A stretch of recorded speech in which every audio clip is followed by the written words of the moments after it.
بیٹے کو سمجھاتا ہے ادھر ادھر نہیں ہے کہ اب میرا کوئی بچا نہیں، میرا کوئی سہارا نہیں، بیٹے بھی چلے گئے ہیں، میرا باپ پہلے جا چکا، میری ماں فاطمہ الزہرا اور پہلے جا چکی ہے، میرے بھائی جو تھا شہید ہونا اب طے ہو گیا ہے، بھائی جو گئے اب میرا ایک بھائی بچہ کو بھی جا رہا ہے، بہن باقی تڑپتی ہے، یار آقا حسین کے پاس اب کوئی نہیں ہے۔ جب علی اکبر چلے تھے تو آقا حسین گھوڑے پر سوار کرنے چلے تھے، علی اکبر چلے تھے تو انتے امام حسین گھوڑے پر سوار کرنے چلے تھے، قاسم چلے تھے، علمبردار چلے تھے، حضرت ابو بکر صدیق چلے تھے، عمر نام کی جب چلے تھے تو حضرت امام حسین سہارا دینے والے تھے۔ آج بظاہر امام حسین کو کوئی بتانے والا نہیں ہے کہ امام حسین لو یہ تلوار پکڑ لو، لو یہ نیزے پکڑ لو، یارو اب امام حسین تنہا ہے، اب ان کی جسم میں اگرچہ بظاہر نقاہت ہے لیکن واقعی جرأت و ہمت امام حسین کو نبی کے گھرانے سے ملی ہے، علی کی شجاعت ان کے اندر ہے۔ امام حسین اپنے قدم کو آگے بڑھاتے ہیں، گھوڑے پر سوار ہوتے ہیں، جا کر وہی میدان میں پھر سے خطبہ دیتے ارشاد فرماتے ہیں، ایک دفعہ باتو ابھی بھی وقت ہے،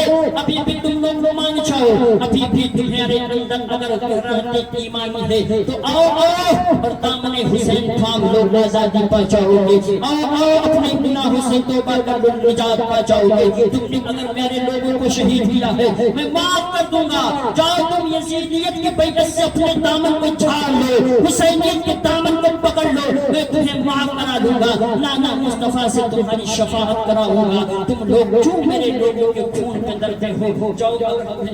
دولت کی ضرورت ہے تو مانو دولت بھی مل سکتی ہے لیکن حسین آخر کی مستقبل کا ان لوگوں پر کوئی اثر نہیں پڑتا ہے، اس لیے کیونکہ آیا تھا امر ساتھ تہران کی حکومت لینے کے لیے، اشعار آیا تھا موصل کی حکومت کو لینے کے لیے، امر ساتھ کے ساتھ شمر نعیم تھا، وہ بھی اپنے آپ میں بڑا کمانڈر بننا چاہتا تھا، ہر کسی کے اندر کہیں نہ کہیں دنیا کی لالچ بہت زیادہ تھی، اگرچہ امام حسین کہہ رہے تھے لیکن یارو بظاہر ان کے پاس تو دولت نہیں دکھ رہی تھی، بظاہر ان کے پاس وقت نہیں دکھ رہے تھے، اور دنیا داروں کا حال بھی یہی ہے کہ جو سچا پکا مسلمان ہوگا، جو اچھا امام یا مؤذن ہوگا، کہیں گے کہ تو تنہا اس کا ساتھ چھوڑ دو، خزانچی صاحب کے ساتھ صدر صاحب کے پاس جاتا لوگ انہی کے ساتھ رہو، یارو انہوں نے امام حسین کی بات اگر مانتے ہوتے تو دنیا کی دولت کو امام حسین اس کے رسول کے نواسے اس رسول کے جس کے بارے میں آیا ہے کہ اگر وہ چاہتے تو احد کا پہاڑ ان کے ساتھ سونا بن بن چلتا، یارو اگر امام حسین دعا کرتے تو رب قدیر ان لوگوں کو مال و دولت سے فروا کر دیتا، مال و دولت سے ان لوگوں کو لبریز کر دیتا، لیکن بظاہر ان کی نگاہیں دیکھ رہی تھی کہ امام حسین کے پاس تو کچھ نہیں ہے، امام حسین کے پاس تو پینے کے لیے پانی نہیں ہے، کھانے کے لیے کھانا نہیں ہے، ستو جیسے سامان بھی نہیں ہے، تو یہ ہم کو کہا دیں گے کہ حضرات ان لوگوں نے ان کی بات پر توجہ نہ دی اور یزید لعین ہی کی باتوں پر اس کے اسٹیٹمنٹس پر عمل کر کے ان لوگوں نے امام حسین کا بھی مقابلہ کرنا شروع کیا۔ یارو آقا حسین بوڑھے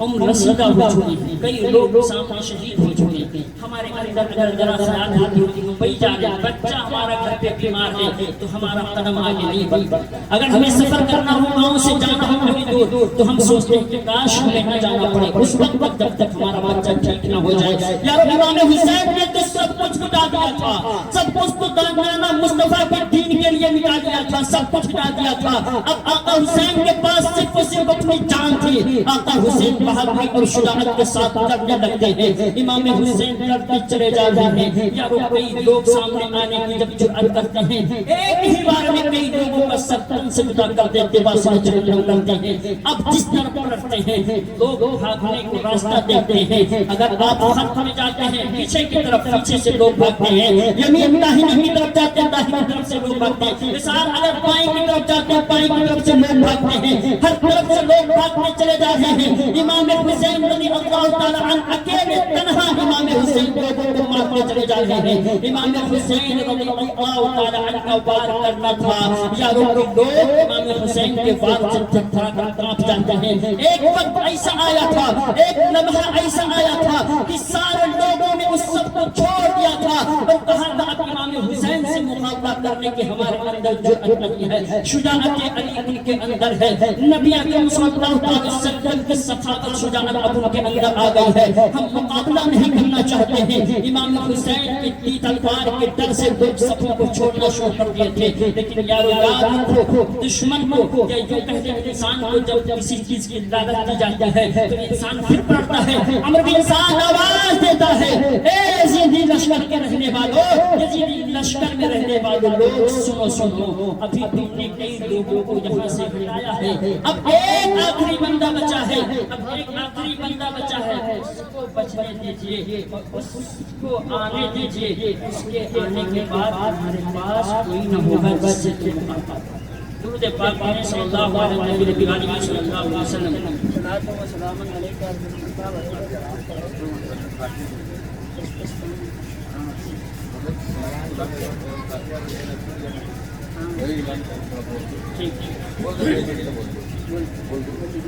تو سب سیرین لے آؤں، بس صلاۃ و سلام کے بعد فاتحہ ہو جائے۔ برادران اسلام، آپ تمام حضرات سے گزارش ہے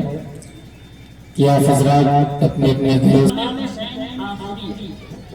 دشمن نے دیکھا کہ اب کوئی مقابلہ کرنے والا نہیں، ان کی طرف سے کوئی آنے والا نہیں۔ امام حسین رضی اللہ تعالیٰ عنہ جب وار کیا تھا تو لوگ وہاں سے ہٹے تھے۔ امام حسین رضی اللہ تعالیٰ عنہ کے بعد سے لوگ بھاگتے رہے، آخرکار ایسا وقت آیا کہ امام حسین کو کئی لوگوں نے اور خود بن یزید، شمر لعین اور دیگر لوگوں نے امام حسین پر پاس سے اٹیک کیا اور بتایا جاتا ہے کہ جب امام حسین کے اوپر تیروں تلواروں کے بارش ہوئی، 72 تقریباً تلواروں کے یا تیروں کے وار آئے اور نیزوں کے بھی دیتے وار آئے، لگ جو بھی روایت ہے مختلف طرح سے بیان کریں۔ امام حسین جب اپنی سواری سے نیچے تشریف لائے اور آپ تشریف فرما تھے زمین پر، اس وقت امام حسین رضی اللہ تعالیٰ عنہ کے پاس کوئی جانے کی بات نہیں کی۔ شمر لعین نے کسی سے کہا اور جیسے ہی امام حسین کے پاس انسان پہنچا، امام حسین نے اپنی آنکھ کھولی، وہ دو دبا کر امام حسین رضی اللہ تعالیٰ عنہ کے حوالے سے آیا ہے کہ شمر لعین جاتا ہے امام حسین کے سینے پر نیزہ مارا، اور خونی بھی یزید کہا گیا ہے، اس نے امام حسین رضی اللہ تعالیٰ عنہ کے سر پر تن سے جھڑا۔ اب امام حسین کے نعش مبارک کو چھوڑ دیا اور انہوں نے حضرت امام حسین رضی اللہ تعالیٰ عنہ کے سر مبارک کو لیا، نیزے میں لگایا۔ نیزہ دھاردار ایک بھالے کی طرح کہہ لیجیے، ہتھیار میں اس میں لگایا گیا اور وہاں بھی کہا گیا ہے کہ آقا کریم صلی اللہ علیہ وسلم کے نواسے کہ جب سر مبارک کو نیزے سے لگایا گیا تھا تب آپ قرآن پڑھتے، آپ کے اندر قرآن کی تلاوت اس وقت موجود تھی۔ گویا امام حسین جب شہید ہونے کو ہیں سجدہ کر کے اہمیت نماز بتا رہے ہیں، اور جب شہید ہو گئے ہیں تو نیزے پہ تلاوت قرآن پڑھ کے تلاوت قرآن کی اہمیت جان رہے ہیں۔ اب ہم لوگوں کو سمجھنا ہے کہ نماز اور قرآن سے دامن اگر ہم لوگوں کا وابستہ ہے تو اللہ ہمیں دنیا اور آخرت میں ہمیشہ کامیاب رکھے گا، اور اگر نماز اور روزے سے اور تلاوت قرآن سے ہمارا دور ہے تو اللہ تبارک و تعالیٰ ہم لوگوں کو کامیابی نہیں دے سکتا۔ اس لیے کہ قرآن اور نماز سے دوری انسان کا اسلام سے دور ہونا ہے، اور انسان جب اسلام سے دور ہی رہے گا تو اللہ رب العزت سے کامیابی عطا فرمائے گا۔ رب کریم کی بارگاہ میں دعا ہے مولا بھانے میں لفظاً وانا عنا غلطی غلطی سے معاف فرمائے، استغفر اللہ ربی من کل ذنب یا الہ العالمین، ان لوگوں کے حاضری کو قبول فرما، ہمارے گناہوں کبائر و صغائر کو معاف فرما، دین نبی پر فہم نصیب فرما، عمر میں رزق میں بنا عطا